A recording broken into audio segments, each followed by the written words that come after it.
Our long national nightmare is finally over. The Columbus Blue Jackets have scored a goal in a hockey game. We're going to talk about the loss from last night and why actually there's some good signs to come out of it on today's Locked on Blue Jackets.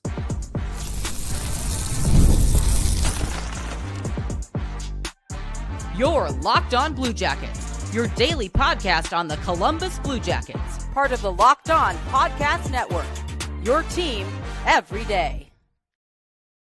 Hello and welcome to Locked on Blue Jackets, part of the Locked on Podcast Network, your team every day. I am, as always, your host, Jay Foster, and I give you the good, the bad, and the ugly about your favorite team and mine, the Columbus Blue Jackets. Before we get things started, I want to thank everyone for making this your first listen of the day every single day. Locked on Blue Jackets is free and available on all podcast platforms and over on YouTube. I also have to let you know that today's episode is brought to you by Game Time.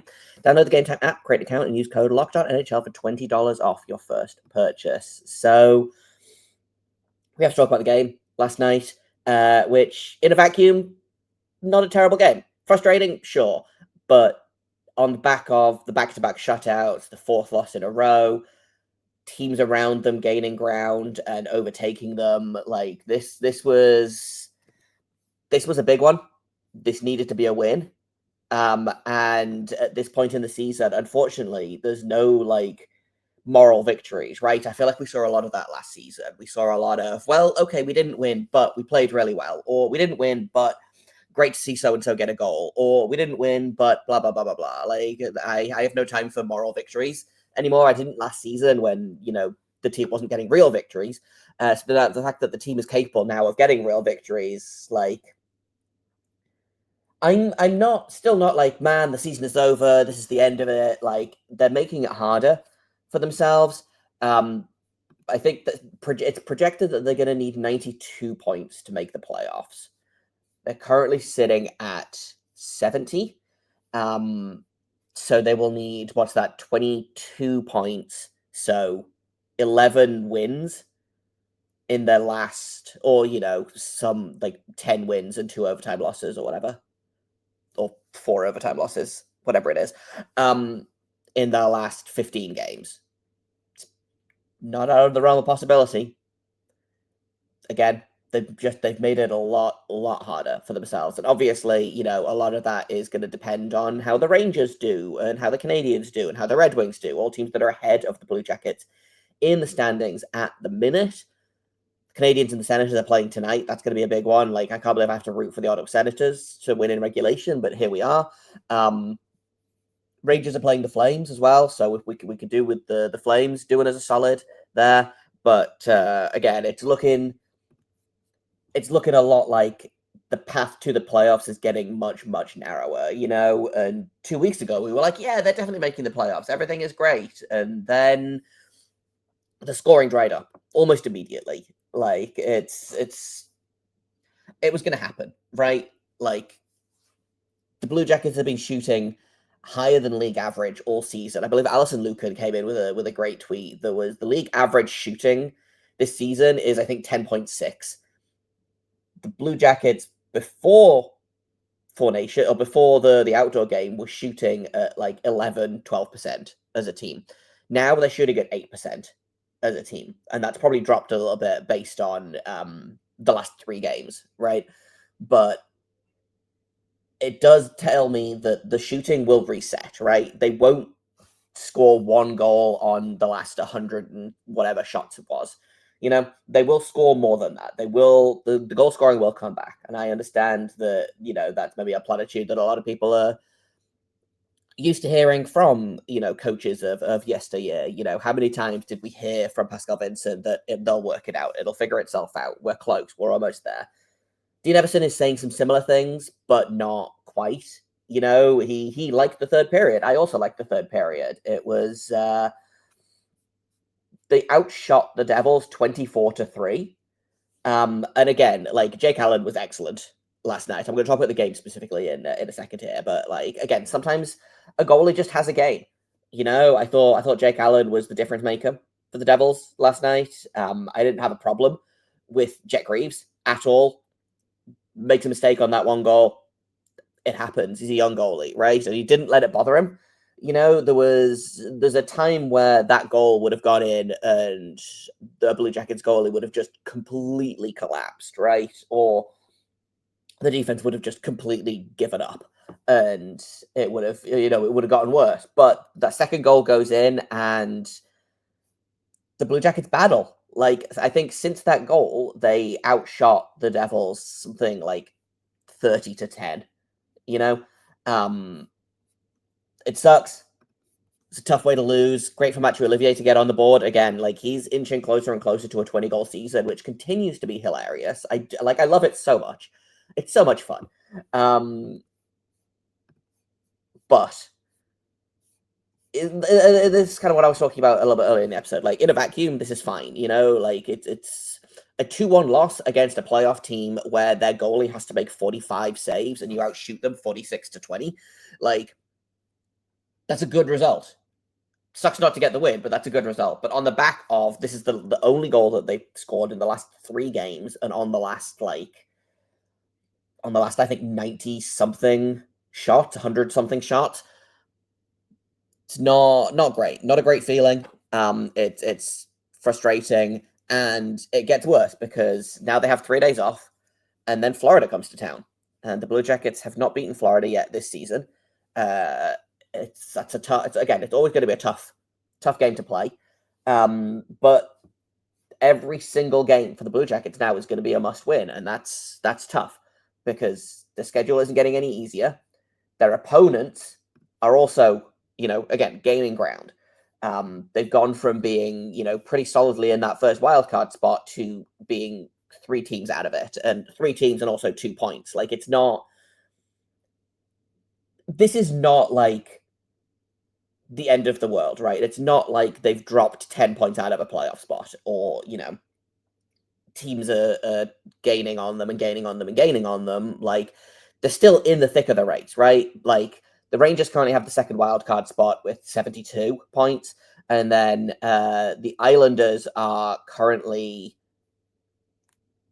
4 points out of it at 68 points, and there's 4 teams between them and the playoffs, right? Like, Canadiens, 71, Detroit, 70, Columbus, 70, Boston, 69, Islanders, 68, Penguins, 66.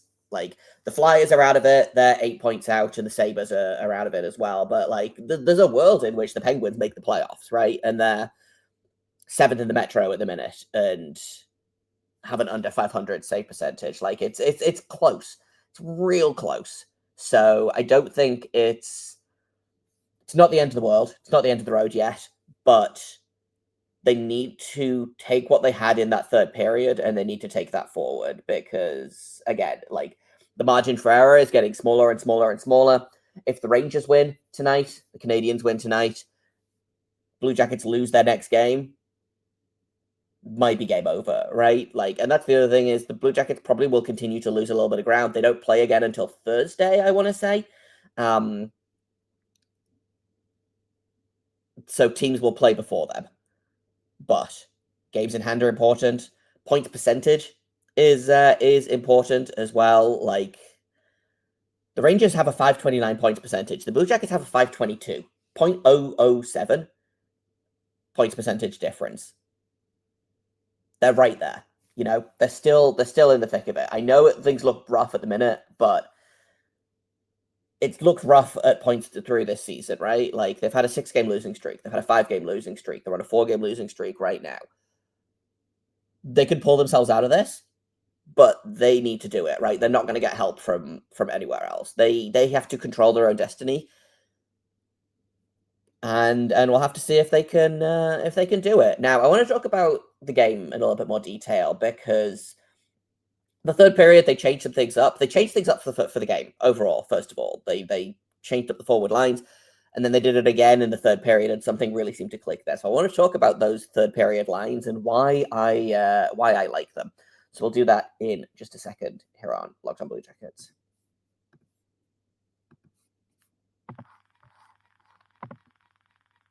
First, I'm going to tell you about Game Time. There's nothing like watching live basketball, the energy of the crowd, the sound of sneakers on the hardwood, maybe even a celebrity sighting courtside if you're lucky. If you want to catch a game in person, Game Time is making getting tickets easier than ever.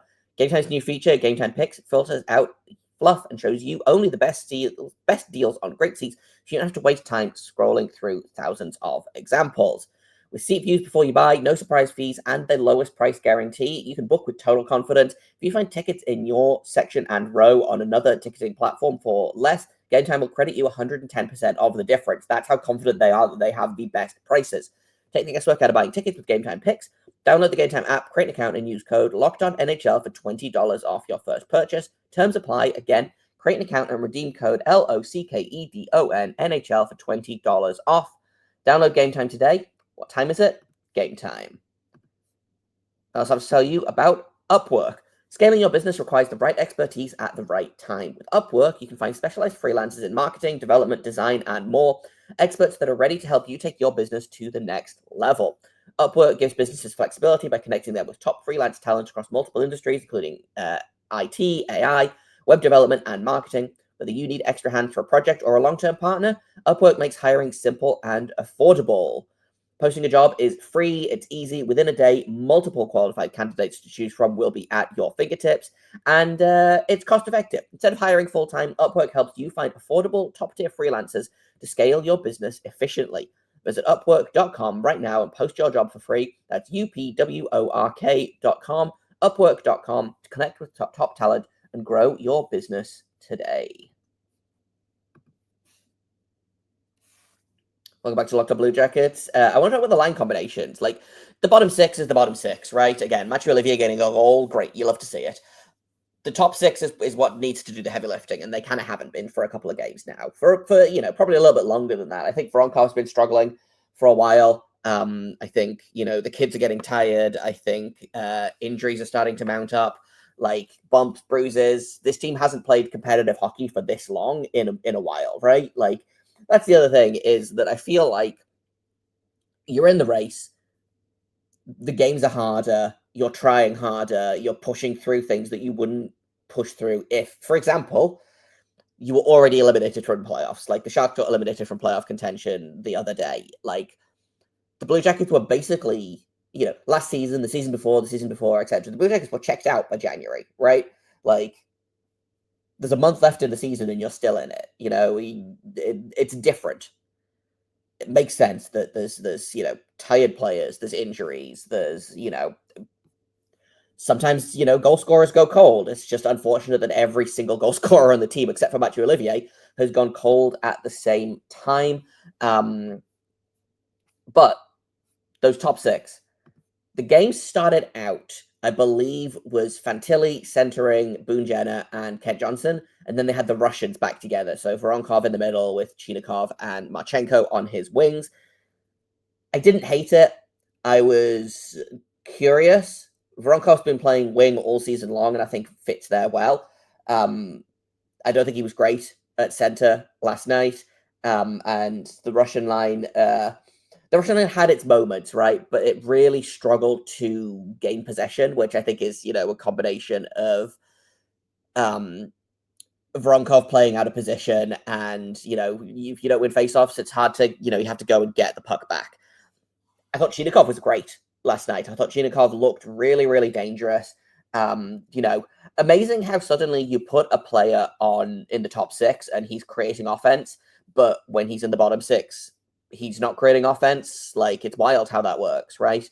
Chinikov had 6 shots on goal last night, which I believe led all Blue Jackets for sure, and I believe probably led all players because tied with Brett Pesce, who also had 6 shots on goal. So did he really have 6 shots on goal? No, he had 6 blocked shots. Okay, I read the wrong column. That's fine. So Yegor Chinikov had more than double the amount of shots as the next highest scoring or the next highest shooting Devil. So I thought he looked great. I thought he had some jump. Like, he looked like he belonged on that line. Marchenko, he always looks good. Again, he's gone a little bit cold at the minute, which happens. Goal scorers go cold, right? But just unfortunate that's happening at the same time. The other line was... I like that they moved Jenner back to the wing. I didn't hate the line. It also didn't really do anything special for me, beyond the fact that, again, you can see Fantilli getting better and better with every single game. I thought Fantilli had a great game last night. Third period, they changed things up. They go to Jenner between, Marchenko and Johnson on either side of Fantilli, and then they have Jenner between Voronkov and Chinikov, I believe is what the new line combos were. And that first one, the Fantilli Marchenko Johnson line, is one that I have been banging the drum for basically all season long, and I thought it looked great. Like, again, it's amazing how when you put your top three most skilled players together, like, good things happen, right? And again, the efforts kind of speak for itself, right? Like 24-3 were the shots for that final period. And I don't know whether New Jersey just didn't have anything or whether they just decided to try and sit on that 2-goal lead or whatever, but something clearly clicked with those lines. And although they didn't get it done, again, Jake Allen, excellent last night. I would be surprised if we see anything other than those lines to start the Florida game, unless, like, Sillinger won't be back yet for that game. I don't think Monahan will be back for that game. We might see Erica Branson back. Obviously, that's a defenseman, but I would be very surprised if they don't at least start with those lines, because there is something there, right? Like, especially that Fantilli line has a lot of potential for me. I think Fantilli and Johnson play really well together. Fantilli and Marchenko play really well together. If Johnson and Marchenko can click, then they might have something there, right? And then when Monahan comes back, maybe you slot him between the Russians. Like, again, Monahan has played extremely well with both Voronkov and Chinikov this season. I don't know if Marchenko is the X factor there, or if Monahan was the X factor there, but I think it's worth trying. And then suddenly you've got an extremely capable top six if they can figure out the scoring, which they're not going to keep scoring at like 2% for the rest of the season. Again, they've scored 1 goal on their last 100 shots or something. It's gonna reset. It's probably going to reset all in one game. Like, I wouldn't be surprised if it resets against the Panthers, because that feels like, again, you go in, you're like, man, they haven't played well against the Panthers all season. Like, Bobrovsky has the Blue Jackets number. Like, what could go wrong if you're a Panthers fan? And the answer is sometimes things go wrong. They just lost to the Islanders the other night. I genuinely wouldn't be surprised. So we'll see. I want to talk a little bit about the defense as well. Actually, I want to talk a little bit about Jet Greaves, and then I want to talk about the defense. So we'll do that in just a second here on Locked On Blue Jackets. The NCAA tournament is here, and so is the bracket breakdown. Locked On Podcast Network and Amazon Fire TV channels are teaming up to deliver NCAA tournament coverage like never before. Watch studio shows featuring former players and Locked On's local experts as they guide you through every upset, buzzer beater, and bracket matchup. Stream it all for free on Amazon Fire TV channel. Search Bracket Breakdown to see it all for free. It's your team every day. Welcome back to Locked On Blue Jackets. Jet Greaves, I thought, was great. I saw a lot of people kind of like lambasting him for that goal that he gave up, which, like, yeah, not great. It happens. It sounds like it just kind of came off his stick weird and hit like a divot in the bumper, which, again, happens. Just so happened to bounce to Jesper Bratt, who's one of the more underrated players in the league, and now has, I think, like 10 or 11 points in his last 4 games, which is, bonkers. But first goal, I don't know what Werenski or Fabro were doing on that play. Like, they crossed over, and then Werenski stopped skating, and Fabro tried to catch up, and it just, I don't know, there was a crossed signal there, like crossed wires, something went wrong. Again, the puck goes in the back of the net, but like Jet Greaves continues to be a gamer.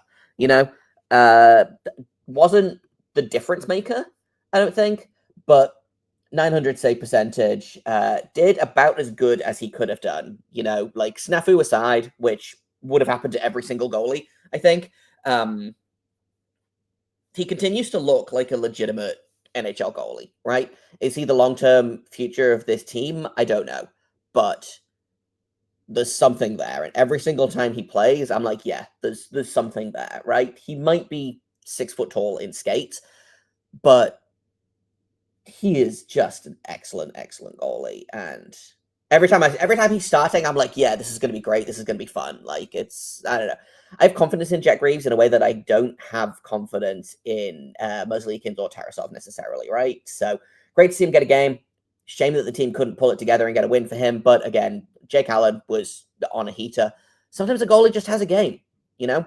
But the defense, I think, is something is up with the defense, and I'm not sure what it is. And again, is it fatigue? Quite possibly. Is it the fact that players are getting banged up? Like, Denton Matejchuk is not 100%. You can't tell me that he's 100%. He's also, I think, probably hit that wall that rookies and, especially rookie defensemen hit. He's just hitting it at a weird time because he missed the first, 30 games of the season or whatever it was because he was in the AHL, right? If he'd been in the NHL from the beginning, probably he wouldn't be as effective as he'd been. First of all, I think he needed that AHL time to kind of get used to the quote unquote men's game, but he also would probably be hitting this slump 2 months ago, right? 3 months ago, and it would be less of a thing. Severson has been awful for like 2 weeks now. Provorov, I think, since the trade deadline has really struggled. Obviously, Christensen's injured, which means we're getting the Johnson-Severson third pairing experience, which is just so. It's so. I don't have a way to describe it. It's just so.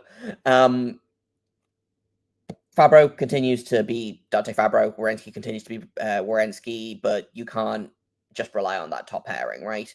So if Gabranson comes back, which it sounds like he is kind of on the verge of making a return, I wouldn't be surprised if he slots in on Thursday against the Panthers, or potentially Friday against the Penguins. They have a back-to-back, so he might not play both games. He might just play one of them.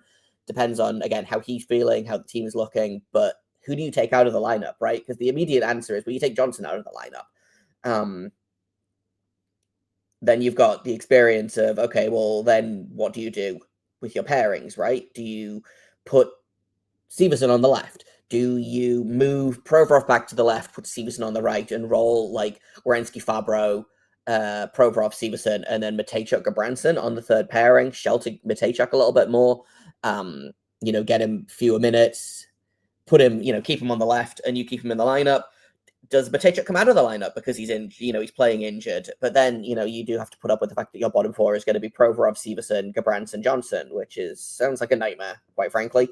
Gabranson's going to take time to get up to speed. The way he plays the game, he's not as young as he used to be. Like, I'm not expecting miracles from Erik Gabranson this season. I'm shocked that he's back this year at all, which again might just be because playoff race, etc. But I think that it'll be interesting to see what they do. Again, am I expecting miracles? No, not at all. But they need to do something. I think the defense was better last night. Obviously, only allowing 20 goals to a team like 20 shots to a team like the Devils, who are pretty high shooting, is a good sign. But I'm not, again, like, we can probably worry about the defense more when the offense has figured itself out, right? Like, again, I feel like it feels weird sitting here to be like, well, they could do this with the defense and that'll help when, Erik Branson's not going to come in and start scoring goals, right? Like, moving Severson up to the second pairing is not going to cause more goals to happen. It'll probably cause more goals to happen in the way that we don't want it to happen, but, so the focus right now has to be on the offense, which has been their strength all season long, which in a way, and this is going to be a little bit backwards maybe, but stay with me on this. All season long, the Blue Jackets have coasted on their offense, right? Now that their offense is gone, the defense is not looking terrible, right? If your offense isn't there, you have to be defensively good. And I think defensively, they were pretty good last night. Beyond, like, again, 2 mistakes that end up in the back of the net, a couple more mistakes that end up in, like, 2-on-1s, 2-on-0s, whatever, that happens. You're going to give those up every game. It's... If the offense comes back now, and they keep playing defensively, but the goals start coming again, that's a good sign, right? Goaltending, I think, has been fine. Elvis wasn't great against Vegas. Tarasov wasn't great against the Rangers. They both do a good game. It sounds like, well, they've sent Jet Greaves down to the AHL, which, again, the team doesn't play for 3 days. So I guess that the hope is probably that Elvis will be back by Thursday. He is probably still on baby watch, or his wife was just given birth and, is on literal baby watch, as in watching the baby. I don't know, but I wouldn't be surprised to see Elvis back on Thursday, and hopefully get that new dad strength in, right?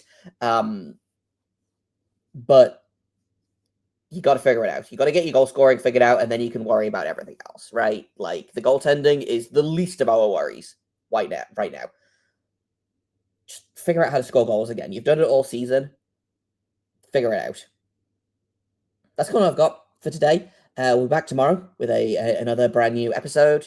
I don't know what we'll talk about yet, but something fun, because the Blue Jackets don't play for a couple of days. So maybe we'll look at the Monsters. Maybe we'll look at I don't know. Maybe we'll look at the Norris Trophy and how Zach Werenski keeps getting closer and closer to looking like he might actually win the dang thing. That's all coming up probably on tomorrow's episode, unless I think of something more fun to talk about. I have been Jay Foster. You can find me on Twitter at _Jacob Foster, JAKOBFORSTER. You can find the show at LO_Blue Jacket. If you have comments, questions, criticisms, email me at lockedonbluejackets@gmail.com. Thank you for listening once again. And until tomorrow, make sure you stay locked on.